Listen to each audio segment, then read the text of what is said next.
Vamos trazer um exemplo aqui para facilitar, porque esse tema é bem complicado, ele é um pouco chatinho, mas nós vamos conseguir entender melhor agora. Digamos que a ação, vamos sair então do mercado de commodities, de grãos, e vamos para o mercado de ações. A ação XYZ3 vem sendo muito apreciada pelo mercado, sendo cotada a quanto? A R$1. E o Joaquim deseja adquiri-la, apostando o quê? Que futuramente ela vai se valorizar, se aproximando do preço de R$1,50. Então ele busca o mercado, né, por uma opção de compra, uma call, que vai lhe conferir o quê? O direito de comprar a ação a um preço determinado, a uma data pré-estabelecida. Ok, na outra ponta, para casar a operação, tem que ter alguém com a intenção contrária. E esse alguém é o Francisco, que ele também está acompanhando essa ação, XYZ3, mas acredita que vai haver o contrário, uma queda, e ela vai chegar de 1, ela vai cair para 50 centavos. E assim ele também busca o mercado para vender uma call, assumindo porque ele acha interessante, bom, já que estava uma expectativa contrária, eu posso aproveitar esse momento e receber um prêmio. Então eu vou ficar com as ações e recebo um prêmio além disso. Então é isso que ele vai fazer. Ambos, então, tanto o Joaquim quanto o Francisco vão assumir suas posições, um contrário do outro. O Joaquim vai pagar ao Francisco um prêmio de 10 centavos por uma call, ao preço do exercício o quê? De R$1, ou seja, ele está convencionando, né? O Joaquim está convencionando com o Francisco o valor daquelas ações em R$1. Isso vai lhe dar o direito de comprar essas ações a R$1, caso o mercado suba, as ações subam, porque quem compra quer comprar mais barato e quem vende quer vender mais caro. E aí no caso do Joaquim ele quer pagar, ele quer pechinchar nessas ações, então ele está adquirindo uma call para tentar comprar mais barato, caso ela realmente se valorize. Então vamos a essa ilustração. Então entenda um pouquinho esse gráfico que vai pedir para você no dia do exame. Normalmente o gráfico cai sem nenhum tipo de informação, apenas a região de lucro, algumas imagens, as setas, e aí esses riscos que vocês estão vendo como preço à vista, preço de exercício e demais informações, tá? Então, o que você tem que entender? Que partir daquela linha do preço à vista para cima é a região de lucro de quem? Do lançador vendedor. Ali para baixo é uma região de perda de quem?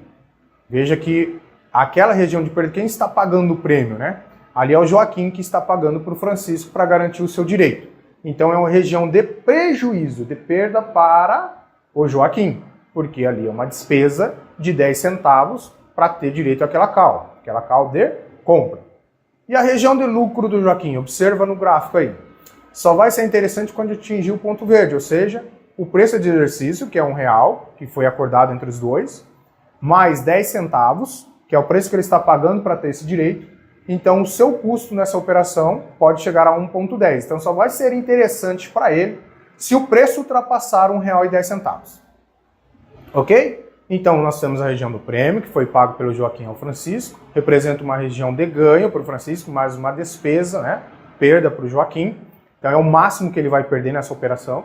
Já para o Francisco, a perda pode ser limitada. E a região do lucro do Joaquim vai ser quando atingir aquele ponto de R$1 mais 10 centavos, ali para frente, qualquer preço passa a ser interessante a ele. E aí, obviamente, ele vai querer exercer o seu direito, que é o exercício, né, o seu direito de comprar aquela ação a um preço mais baixo, neste caso R$1. Vamos olhar a planilha do titular então. Joaquim do lado esquerdo, Francisco do lado direito da tela, ou da sua apostila. Então, PV você já viu que é preço à vista, preço que está ali no mercado naquele momento. Então, quando passa a ser interessante pro Joaquim? Quando o preço à vista estiver a partir de 1,10. No exemplo ali da planilha, a partir de 1,15. 1,15, 1,20, 1,25. A partir desses valores, passa a ser interessante para o Joaquim, porque o resultado dele vai ser positivo. Se for a partir de 1,10, é indiferente.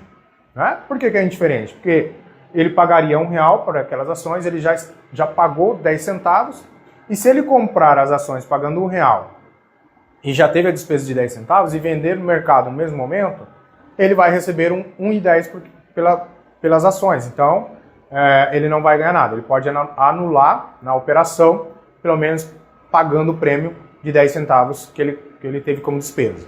Mas a partir de 1,15, veja só. Então ele chega para o Francisco e diz, olha, quero exercer o meu direito. Ele vai pagar R$1, né, por aquela ação. Ele já pagou 10 centavos para o Francisco. R$1 mais 10 centavos é 1,10. Ele pega aquela ação, vai no mercado, vende, né, o preço à vista que é 1,15, é o preço que o mercado está pedindo. E aí ele ganhou 5 centavos por ação. Ah, e se bater 1,25? Ele vai ganhar 15 centavos por ação. E aí, multiplicando pela quantidade de ações na operação, você vê o quanto ele pode ganhar. Perceberam como é possível ganhar nesse mercado? Então ele se protege, né? O máximo que ele pode perder é o prêmio que ele paga, e aí ele pode ter um ganho substancial dependendo de como foi o desfecho dessa operação. O que é bom entender aqui, para ficar mais fácil no dia do seu exame. Lembre-se que no dia do seu exame você vai pegar um rascunho e você pode fazer desenhos ali sem nenhum tipo de problema, tá? Você pode fazer esse desenho se você conseguir lembrar exatamente. Isso aqui é chamado de boca de jacaré. Né? Por que é boca de jacaré? Porque ele representa uma cal, então ele é aberto ali no final, né? E você viu, e você vai ver logo à frente um gráfico que vai demonstrar as duas opções que nós temos aí, que é a de peixe e a boca de jacaré, e você vai entender melhor. Então a região verde, a região superior ao preço à vista, ali é o prêmio recebido pelo lançador, então é um ganho pro vendedor lançador. A região abaixo da linha de preço à vista é a região de perda, prejuízo para o titular, porque ele está pagando para ter o direito, então ele paga um prêmio, né? E aí, em cima representa a compra de uma cal, embaixo representa a venda de uma cal, ok? Chamado boca de jacaré. E o corpo de peixe? É quando a região superior ainda continua sendo o prêmio recebido pelo lançador, mas representa a venda de uma put. E a região de baixo representa a compra de uma cal. Desculpa, a compra de uma put. E aí o prêmio pago pelo titular, porque ali refere-se a um prejuízo, né? Um desembolso, prêmio. E aí vamos entender um pouquinho mais. Veja só esse gráfico. Então, do lado esquerdo, ele é até melhor para você desenhar no dia do seu exame, no seu rascunho. Então você vai fazer uma cruz e vai fechar como a imagem. Do lado esquerdo está o put, do lado direito cal. O lado de cima representa a venda e o lado de baixo representa a compra. Então, o lado de baixo é do comprador, do lado de cima é do vendedor, ok? Então, quando nós falarmos de uma cal, existem duas possibilidades ali. Se for a venda de uma cal, é a parte superior. Se for a compra de uma cal, é a parte inferior, ok? E a put, você vai olhar para o lado esquerdo do desenho. Se falar da venda de uma put, nós estamos falando da região superior. Se nós estamos falando de uma compra de uma put, é da parte inferior. Então perceba que o que nós acabamos de ver refere-se à imagem da boca de jacaré, está aí na imagem também, né? Que representa o lado direito, que é cal, por isso que lá está como compra de cal na boca do jacaré e venda de cal.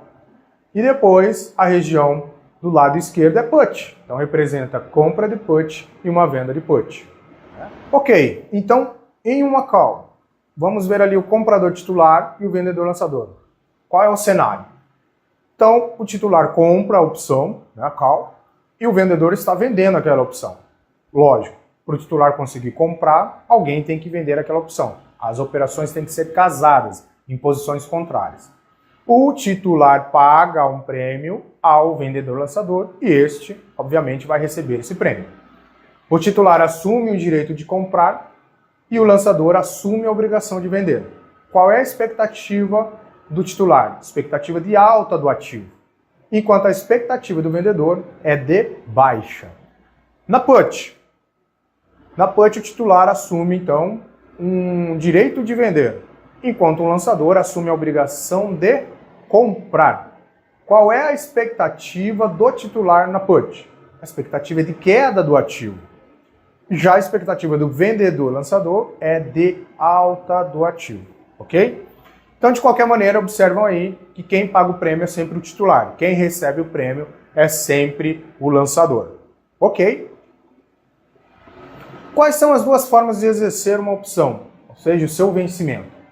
a forma americana e a forma europeia. Na forma americana pode ser exercido a qualquer momento durante a vigência do contrato, ou seja, se aquele contrato tem um prazo de 90 dias, pode ser sim encerrado em 45, em 48 dias, em 30, tá? Da forma americana, se for do tipo americano.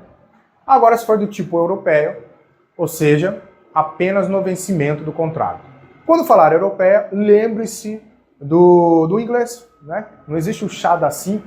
Se você atrasar por um chá das 5 na Inglaterra, você não vai mais encontrar o seu convidado para tomar o chá, porque pontualmente, se você não comparecer, ele vai ser retirado do local e vai embora. Vai entender que você não vai comparecer, porque eles são muito pontuais.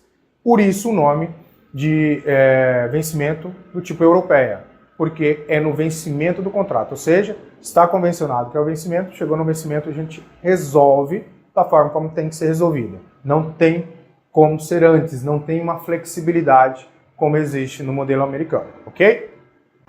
Então é bom a gente conhecer um pouquinho quais são as gírias do mercado aí dentro de derivativos. O que quer dizer in the money? In the money quer dizer quando está entrando dinheiro, está havendo lucro na operação, né, para o titular da operação.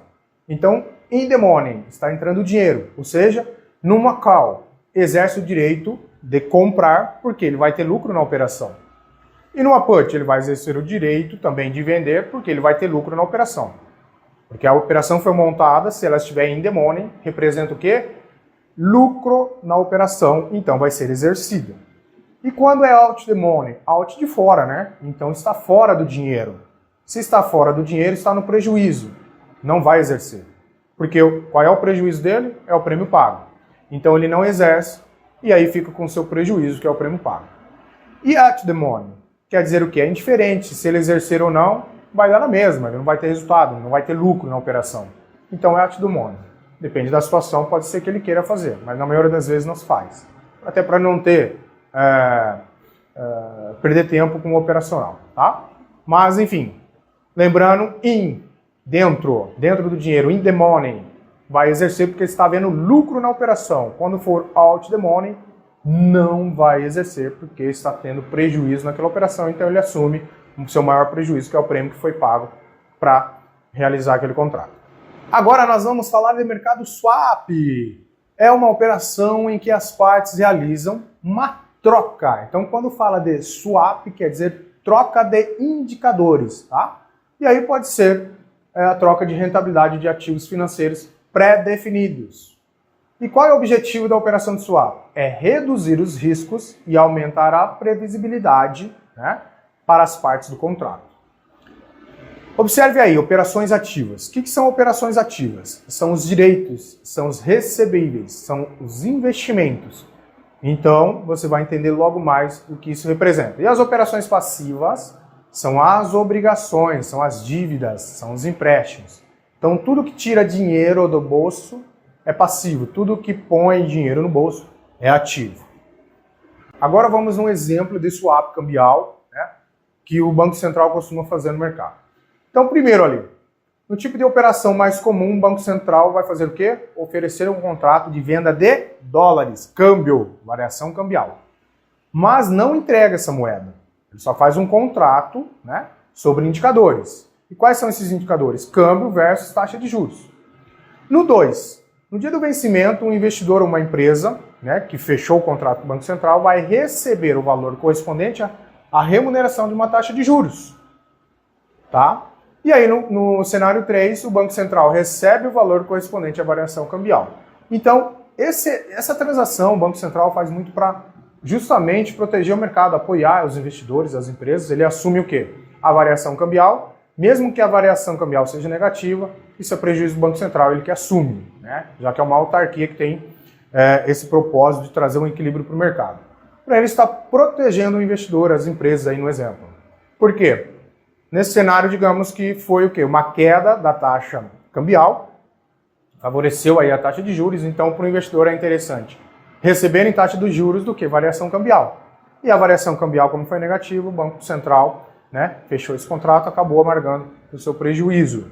Então isso ocorre diariamente, né, nas operações de swap cambial a fim de proteger o mercado das oscilações abruptas em relação ao valor do câmbio, principalmente dólar, ok? Qual é o imposto nesse tipo de operação de swap? Muita atenção aqui para swap. Por quê?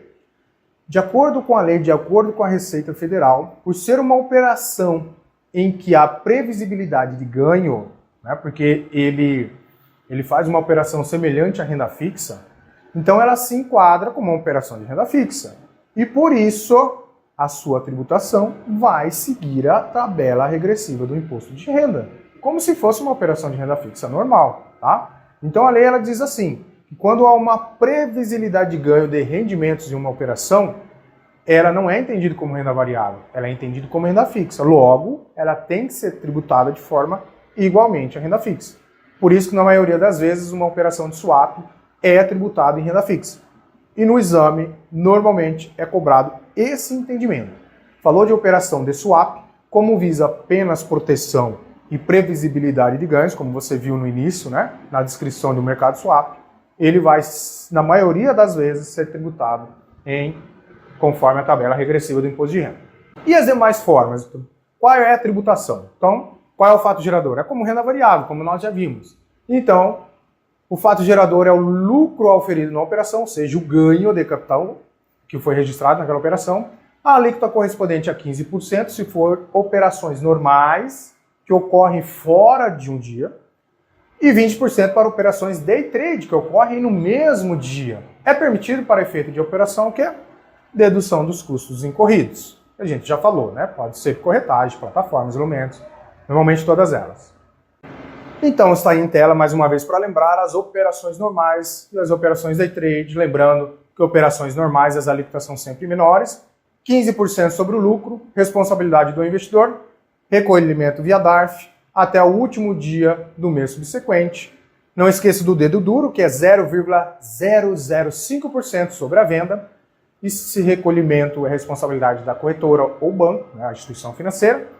Vendas até R$20 mil no mesmo mês estão isentas e prejuízos anteriores podem ser compensados. Em day trade, a alíquota é de 20% e a alíquota do dedo duro é 1%. Lembrando que não há isenção, ok?